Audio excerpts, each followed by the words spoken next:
Good morning, student. Now, next topic that is a leadership, also element of directing. ਅਸੀਂ ਪਹਿਲਾਂ ਪੜ੍ਹ ਚੁੱਕੇ ਹਾਂ ਬੇਟੇ the element of directing. There are three type of element of directing. One is a motivation, leadership and communication. Motivation ਅਸੀਂ already ਕਰ ਚੁੱਕੇ ਹਾਂ. Now next topic that is a leadership. And first of all, I would like to explain that the leadership is a process of influencing the behavior of people at work toward the achievement of special goal. Leadership ਦਾ ਮਤਲਬ ਕੀ ਹੁੰਦਾ, ਇੱਕ ਉਹ process ਹੁੰਦਾ ਹੈ ਜਦੋਂ ਇੱਕ ਪਰਸਨ ਜਿਹੜਾ ਕਿ ਲੀਡਰ ਹੁੰਦਾ ਆ, ਲੀਡਰ ਦੂਸਰੇ ਪਰਸਨ ਨੂੰ ਜਿਨ੍ਹਾਂ ਨੂੰ ਲੀਡ ਕਰਦਾ ਪੈਂਦਾ ਸਬਆਰਡੀਨੇਟਸ ਨੂੰ ਉਹਨਾਂ ਦੇ ਕੰਮ ਦੇ ਪ੍ਰਤੀ ਸੁਚੇਤ ਕਰਾਉਂਦਾ ਹੈ ਅਤੇ ਉਹਨਾਂ ਦਾ ਬਿਹੇਵੀਅਰ ਜਿਹੜਾ ਉਹਨਾਂ ਦੇ ਕੰਮ ਦੇ ਪ੍ਰਤੀ ਚੇਂਜ ਕਰਦਾ ਹੈ। That are called leader and leadership is a process. Leadership ਇੱਕ ਉਹ ਪ੍ਰੋਸੈਸ ਹੈ ਜਿਹਦੇ ਵਿੱਚ ਪਰਸਨ ਦਾ ਬਿਹੇਵੀਅਰ ਆਟੋਮੈਟਿਕਲੀ ਆਪਣੇ ਗੋਲ ਨੂੰ ਅਚੀਵ ਕਰਨ ਵਾਸਤੇ ਇਨਫਲੂਐਂਸ ਹੋ ਜਾਂਦਾ ਹੈ। Okay, so we can also say that it is the process of influencing ਕਿ ਕਿਸੇ ਨੂੰ ਪ੍ਰਭਾਵਿਤ ਕਰਨ ਦਾ ਪ੍ਰੋਸੈਸ ਹੁੰਦਾ ਆ, ਕਿਸੇ ਨੂੰ ਮੋਟੀਵੇਟ ਕਰਨ ਦਾ ਕਿ ਮੈਂ ਇਹ ਕੰਮ ਜਿਹੜਾ ਹੈ ਵਿਦਿਨ ਦੈਟ ਮਚ ਟਾਈਮ ਕਰ ਲਾਂਗਾ। ਓਕੇ, ਐਂਡ ਆਲਸੋ ਇਹ ਇਨਫਲੂਐਂਸ ਕਾਹਦੇ ਵਾਸਤੇ ਕੀਤਾ ਜਾਂਦਾ so that we can achieve the goal of the organisation. And also ਬੱਚੇ ਲੀਡਰਸ਼ਿਪ ਦੇ ਵਿੱਚ ਮਿਨੀਮਮ ਪਰਸਨ 2 ਹੋ ਸਕਦੇ ਹੈ ਅਤੇ ਮੋਰ ਦੈਨ ਕਿੰਨੇ ਵੀ ਹੋ ਸਕਦੇ, ਕਿਉਂਕਿ 2 ਪਰਸਨ ਹੋਣਗੇ ਤਾਂ ਇੱਕ ਲੀਡਰ ਹੋਏਗਾ ਅਤੇ ਇੱਕ ਸਬਆਰਡੀਨੇਟ ਹੋਏਗਾ। ਓਕੇ, ਸੋ ਲੀਡਰ ਦੇ ਅੰਡਰ ਬਹੁਤ ਸਾਰੇ ਪੀਪਲ ਇੰਪਲੋਈਜ਼ ਹੁੰਦੇ ਆ ਜਿਨ੍ਹਾਂ ਦਾ ਪ੍ਰਭਾਵਿਤ ਕਰਨਾ ਮਤਲਬ ਜਿਨ੍ਹਾਂ ਦੇ ਬਿਹੇਵੀਅਰ ਨੂੰ ਇਨਫਲੂਐਂਸ ਕਰਨਾ ਇੱਕ ਲੀਡਰ ਦਾ ਇੰਪੋਰਟੈਂਟ ਵਰਕ ਹੁੰਦਾ ਆ। ਓਕੇ, ਸੋ ਇਹਦੇ ਵਿੱਚ ਇਨਫਲੂਐਂਸਿੰਗ ਦੇ ਵਿੱਚ ਬੇਟੇ ਤੁਹਾਡੀ ਵਿਲਿੰਗ ਵੀ ਚੱਲਦੀ ਆ। ਅਗਰ ਤੁਸੀਂ ਲੀਡਰ ਦੇ ਨਾਲ ਕੋਆਪਰੇਟ ਕਰਨਾ ਚਾਹੁੰਦੇ ਹੋ ਅਤੇ ਤੁਹਾਡੀ ਵਿਲਿੰਗ ਹੋਏਗੀ ਤਾਂ ਫੋਰਸਫੁਲੀ ਤੁਸੀਂ ਕੋਆਪਰੇਸ਼ਨ ਨਹੀਂ ਕਰੋਗੇ, ਤੁਸੀਂ ਆਪਣੀ ਵਿਲ ਦੇ ਨਾਲ ਹੀ ਕੋਆਪਰੇਸ਼ਨ ਜਿਹੜਾ ਹੈ ਉਹ ਕਰੋਗੇ। Okay, so let us start with leadership. Leadership ਕੀ ਹੁੰਦਾ ਹੈ ਬੇਟੇ? That is empower people, empower ਕਰਨਾ ਪੀਪਲਸ ਨੂੰ, ਇੰਸਪਾਇਰ ਕਰਨਾ। ਓਕੇ, ਉਹਨਾਂ ਨੂੰ ਚੇਂਜ ਕਰਨਾ, ਉਹਨਾਂ ਦਾ ਲੀਡ ਚੇਂਜ, ਉਹਨਾਂ ਦਾ ਬਿਹੇਵੀਅਰ ਚੇਂਜ ਕਰਨਾ ਟੂਵਰਡ ਦਾ ਆਰਗੇਨਾਈਜੇਸ਼ਨ ਗੋਲ। ਸ਼ੇਅਰ ਵਿਜ਼ਨ, ਉਹਨਾਂ ਦੇ ਨਾਲ ਆਪਣਾ ਐਕਸਪੀਰੀਅੰਸ ਸ਼ੇਅਰ ਕਰਨਾ, ਈਵਨ ਉਹਨਾਂ ਨੂੰ ਕਹਿਣਾ ਕਿ ਸਾਡੇ ਨਾਲ ਆਪਣਾ ਐਕਸਪੀਰੀਅੰਸ ਸ਼ੇਅਰ ਕਰੋ ਸੋ ਦੈਟ ਕਿ ਹਰ ਇੱਕ ਪਰਸਨ ਦੀ ਵਿਲਿੰਗ ਦੇ ਨਾਲ, ਹਰ ਇੱਕ ਪਰਸਨ ਦੀ ਕੋਆਪਰੇਸ਼ਨ ਦੇ ਨਾਲ ਲੀਡਰਸ਼ਿਪ ਜਿਹੜੀ ਆ ਉਹਨੂੰ ਪ੍ਰੋਪਰ ਵੇ ਦੇ ਨਾਲ ਕੀਤਾ ਜਾਵੇ। ਓਕੇ, ਸੋ ਦੇਰ R one quotation that is a great leaders don't tell you what to do। ਇੱਕ ਜਿਹੜਾ ਵਧੀਆ ਲੀਡਰ ਹੁੰਦਾ ਆ ਉਹ ਤੁਹਾਨੂੰ ਇਹ ਨਹੀਂ ਦੱਸਦਾ ਕਿ ਤੁਸੀਂ ਕੀ ਕਰਨਾ ਆ। ਓਕੇ, ਦੇ show you how it's done, ਉਹਨੂੰ ਕਰਕੇ ਵਿਖਾਉਂਦਾ ਹੈ ਕਿ ਇਹਨੂੰ ਕੀਤਾ ਕਿਵੇਂ ਜਾਏਗਾ। ਔਰ ਇਸੇ ਤਰੀਕੇ ਨਾਲ ਅਗਰ ਇੱਕ ਲੀਡਰ ਜਿਹੜਾ ਆ ਉਹ ਇਨਫਲੂਐਂਸ ਕਰਦਾ ਹੈ ਦੂਸਰੇ ਦੇ ਬਿਹੇਵੀਅਰ ਨੂੰ ਅਤੇ ਉਹ ਆਪ ਵਰਕਿੰਗ ਹੋਏਗਾ, ਉਹ ਆਪ ਉਸ ਵਰਕ ਨੂੰ ਕਰ ਚੁੱਕਾ ਹੋਏਗਾ ਅਤੇ ਈਜ਼ੀਲੀ ਉਹਨਾਂ ਨੂੰ influence karega toward the goal of the organization. So here let us start with the meaning of leadership. So ਅਸੀਂ ਪਹਿਲਾਂ ਵੀ ਬੇਟੇ ਕਰ ਚੁੱਕੇ ਹਾਂ that leadership is a process of influencing the behavior of people at work toward the achievement of special goal that following element must be present in the leadership. So leadership ਇੱਕ ਉਹ process ਆ ਜਿਹਦੇ ਵਿੱਚ ਅਸੀਂ ਬਹੁਤ ਸਾਰੇ people ਦੇ behaviour ਨੂੰ ਇਨਫਲੂਐਂਸ ਕਰਦੇ ਹਾਂ, ਚੇਂਜ ਕਰਦੇ ਹਾਂ ਟੂਵਰਡ ਦਾ ਵਰਕ ਕਿ ਉਹ ਪ੍ਰੋਪਰ ਵੇ ਦੇ ਨਾਲ ਵਰਕ ਜਿਹੜਾ ਆ ਕਰ ਸਕਣ। So there are 3 elements of leadership that is it is a process of influence. ਇੱਕ ਪ੍ਰੋਸੈਸ ਹੀ ਬੇਟੇ ਕਰਦਾ ਹੈ to change the behaviour of the employees toward the work.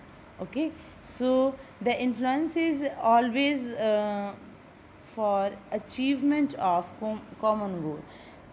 ਅਸੀਂ ਕਰਦੇ ਕਿ ਇਨਫਲੂਐਂਸ ਦਾ ਮੀਨਿੰਗ ਅਸੀਂ ਦੱਸਦੇ ਹਾਂ that are change the behavior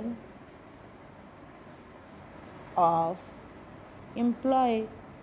okay, so the second ਦੇ 'ਚ ਕਹਿੰਦੇ ਆ the influence is always for achievement of common goal।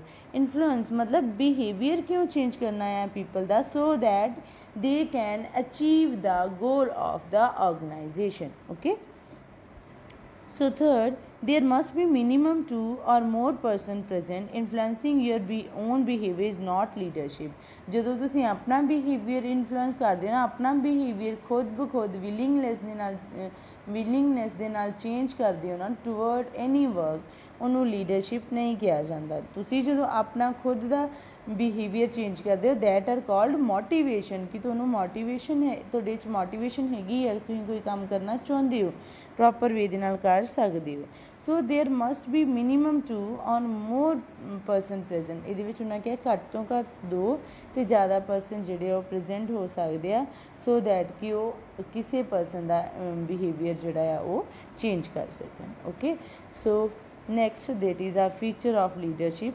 Here leadership indicate the ability of an individual to influence other. Leadership indicate ਕਰਦਾ ਹੈ ਕਿਸੇ ਇੱਕ person ਦੀ ability ਦੂਸਰੇ person ਨੂੰ ਲੀਡ ਕਰਨ ਦੀ, ਕਿ ਉਹ ਕਿਸ ਤਰੀਕੇ ਨਾਲ ਦੂਸਰੇ ਪਰਸਨ ਨੂੰ ਲੀਡ ਕਰਦਾ ਹੈ, ਸੋ ਦੈਟ ਉਹ ਪੂਰੀ ਆਰਗੇਨਾਈਜੇਸ਼ਨ ਦੇ ਇੰਪਲੋਈਜ਼ ਦਾ ਬਿਹੇਵੀਅਰ ਜਿਹੜਾ ਉਹਨੂੰ ਚੇਂਜ ਕਰ ਸਕੇ। Second, leadership try to bring change in behaviour. ਅਤੇ ਲੀਡਰਸ਼ਿਪ ਬੇਟੇ ਬੇਸਿਕਲੀ ਕਾਹਦੇ ਵਾਸਤੇ ਕੀਤੀ ਜਾਂਦੀ ਹੈ, so that we change the behaviour of the employee, that ਕਿ ਉਹ ਆਪਣਾ ਵਰਕ ਜਿਹੜਾ ਉਹਨੂੰ ਪ੍ਰੋਪਰ ਵੇ ਦੇ ਨਾਲ ਕਰ ਪਾਉਣ। So leadership show interpersonal relationship between leader and followers. ਅਤੇ ਲੀਡਰਸ਼ਿਪ ਇੱਕ ਇੰਟਰਪਰਸਨਲ ਰਿਲੇਸ਼ਨ ਹੁੰਦਾ ਹੈ ਬੇਟੇ ਸਬਆਰਡੀਨੇਟ ਅਤੇ ਸੁਪੀਰੀਅਰ ਦੇ ਵਿੱਚ, between the leader and subordinates, ਜਿਹਦੇ ਵਿੱਚ ਲੀਡਰ ਜਿਹੜਾ ਆਪਣੇ ਸਬਆਰਡੀਨੇਟਸ ਨੂੰ ਐਕਸ਼ਨ ਵਾਸਤੇ ਰੈਡੀ ਕਰਦਾ ਆ। Leadership is to achieve common goal. Leadership ਕਾਹਦੇ ਵਾਸਤੇ ਕੀਤੀ ਜਾਂਦੀ ਹੈ, so that we can easily achieve the goal of the organization. And at last, same as a all function, that leadership is a continuous process. leadership कभी भी ख़त्म नहीं होती, एक लीडर जाता है तो दूसरा लीडर आ जाता है। ओके, सो लीडरशिप ऑलवेज चलती ही रहती है ਜਦੋਂ तक ऑर्गेनाइजेशन चलदियाँ रहनगियाँ। So these are the features of leadership. now बेटे next that is a leadership style. So leadership style की ਹੁੰਦਾ ਰਾਜੇ, leadership style refer to the leader behaviour pattern, ਕਿ ਲੀਡਰ ਦਾ ਬਿਹੇਵੀਅਰ ਕਿਵੇਂ ਦਾ, ਲੀਡਰ ਦੂਸਰੇ ਪਰਸਨ ਨੂੰ ਇਨਫਲੂਐਂਸ ਕਿਸ ਤਰੀਕੇ ਨਾਲ ਕਰਦਾ ਆ। So leadership style is the result of leader physiological personality and experience and value system. Okay, ਜਿਹਦੇ ਵਿੱਚ ਅਸੀਂ ਇਹ ਵੇਖਾਂਗੇ ਕਿ ਜਿਹੜੀ ਲੀਡਰਸ਼ਿਪ ਆ ਉਹਦੀ ਪਰਸਨੈਲਿਟੀ ਕੀ ਆ, ਉਹਦਾ ਐਕਸਪੀਰੀਅੰਸ ਕੀ ਆ, ਅਤੇ ਉਹ ਇੰਪਲੋਈ ਦੀ ਕਿੰਨੀ ਕੁ ਵੈਲਿਊ ਕਰਦਾ ਆ। ਓਕੇ, ਸੋ ਇਸ ਤਰੀਕੇ ਨਾਲ ਲੀਡਰਸ ਜਿਹੜੇ ਆ ਉਹ ਵਧੀਆ ਤਰੀਕੇ ਨਾਲ ਵਰਕ ਕਰਦੇ ਨੇ। So leadership style depend upon the type of following and atmosphere prevailing in the organization. ਅਤੇ ਲੀਡਰਸ਼ਿਪ ਹਮੇਸ਼ਾ ਉਸ ਐਟਮੋਸਫੀਅਰ 'ਤੇ ਵਰਕ ਕਰਦੀ ਹੈ ਜਿਹੜਾ ਕਿ ਆਰਗੇਨਾਈਜੇਸ਼ਨ ਦੇ ਵਿੱਚ ਪ੍ਰੀਵੇਲ ਕਰਦਾ ਹੁੰਦਾ ਹੈ, ਜਿਹੜਾ ਕਿ ਆਰਗੇਨਾਈਜੇਸ਼ਨ ਦੇ ਵਿੱਚ ਚੱਲਦਾ ਪਿਆ ਹੁੰਦਾ। ਸੋ ਬੇਟੇ there are 3 types of leadership style, that is a autocratic, democratic and free rein. Autocratic, democratic and free rein ਨੂੰ ਅਸੀਂ ਆਲਵੇਜ਼ ਲੇਜ਼ਰ ਫੇਅਰ ਲੀਡਰਸ਼ਿਪ ਵੀ ਕਹਿ ਸਕਦੇ ਹਾਂ। 3 type of leadership, that is autocratic, democratic and free rein leadership. So let us start with the autocratic leadership. Autocratic leadership ਕੀ ਹੁੰਦੀ ਆ, van ਅਸੀਂ ਇਹਨੂੰ ਕੀ ਕਹਿ ਸਕਦੇ ਹਾਂ ਬੇਟੇ, that is a boss centred leadership. Boss centred leadership ਮਤਲਬ ਇਹਦੇ ਵਿੱਚ ਸਾਰੀ ਵਰਕਿੰਗ ਜਿਹੜੀ ਉਹ ਕਿਹਦੇ ਦੁਆਰਾ ਕੀਤੀ ਜਾਂਦੀ ਹੈ, ਲੀਡਰ ਦੇ ਦੁਆਰਾ। ਕੋਈ ਵੀ ਸਬਆਰਡੀਨੇਟ ਜਿਹੜਾ ਆ ਉਹ ਪਾਰਟੀਸਪੇਟ ਇਸ ਲੀਡਰਸ਼ਿਪ ਦੇ ਵਿੱਚ ਨਹੀਂ ਕਰਦਾ। An autocratic leader exercise complete control over the subordinate. Leader ਦਾ ਪੂਰਾ ਕੰਟਰੋਲ ਸਬਆਰਡੀਨੇਟਸ 'ਤੇ ਹੁੰਦਾ ਆ।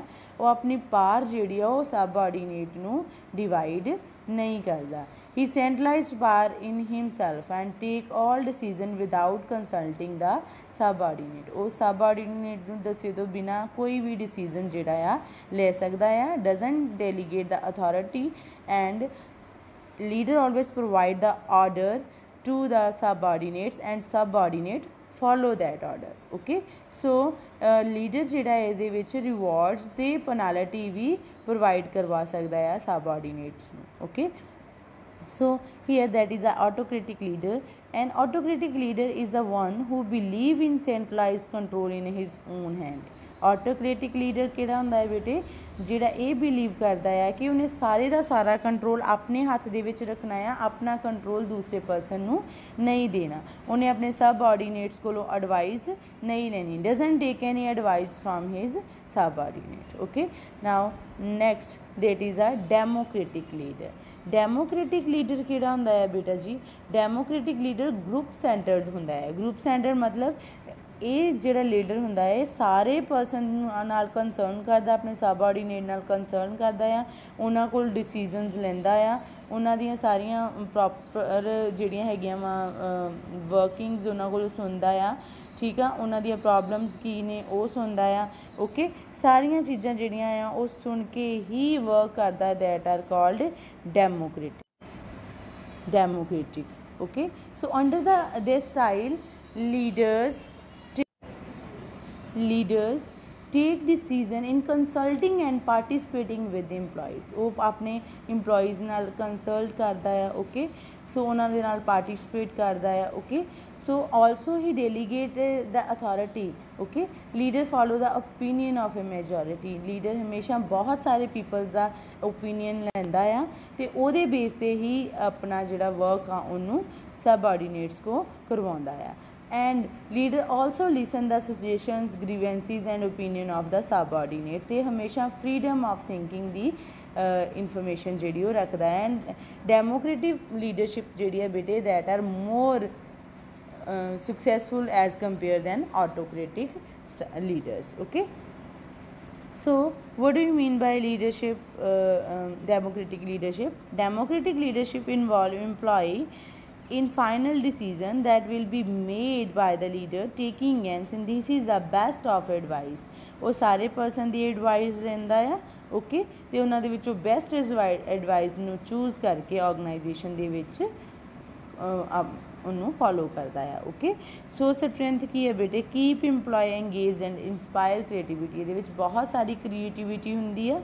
एंड वीकनेस की है, can be time consuming and is not good for things that require immediate turn around. Okay, ये बहुत टाइम कंज्यूमिंग है तो एकदम भी अपनी टर्न ओवर जी है वो नहीं दिंदी, क्योंकि जो एक लीडर जोड़ा सारे सबऑर्डीनेट्स नाल कंसर्न करेगा तो वो टाइम तो यूटिलाइज होएगा ही होएगा।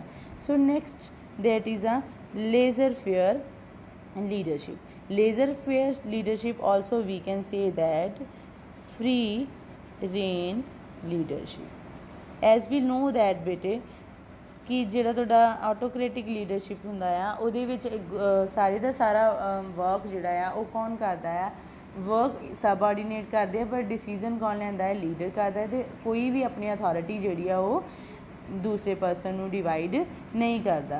बट डेमोक्रेटिक लीडरशिप किहड़ी हुंदी है, जिहदे विच वो सारे सबऑर्डीनेट नाल कंसल्ट करदा है, सारे सबऑर्डीनेट कोल डिसीजन लैंदा, सुजेशन लैंदा है ते उन्हां दे विचों कोई वधिया जिहड़ा है उहनूं चूज़ करके ऑर्गेनाइजेशन दे विच अडॉप्ट करदा है। Now next last that is a free rein and laissez faire leadership. And this style involve complete delegation of authority so that subordinate themselves take decision। ਇਹਦੇ ਵਿੱਚ ਬੇਟੇ ਕੰਪਲੀਟ ਡੈਲੀਗੇਸ਼ਨ ਆਫ ਅਥਾਰਟੀ ਹੁੰਦੀ ਹੈ। Leader ਜਿਹੜਾ ਉਹ सबऑर्डीनेट ਨੂੰ ਦੇ ਦਿੰਦਾ ਹੈ ਤੇ ਉਹਨਾਂ ਨੂੰ ਕਹਿੰਦਾ ਕਿ ਤੁਸੀਂ ਖੁਦ ਜਿਹੜੇ ਆਪਣੇ ਵਰਕ ਦੇ ਡਿਸੀਜਨ ਜਿਹੜੇ ਉਹ ਲੈ ਸਕਦੇ ਹੋ। ਇਨ ਦਿਸ ਸਟਾਈਲ ਲੀਡਰ ਅਵੋਇਡ ਪਾਰ।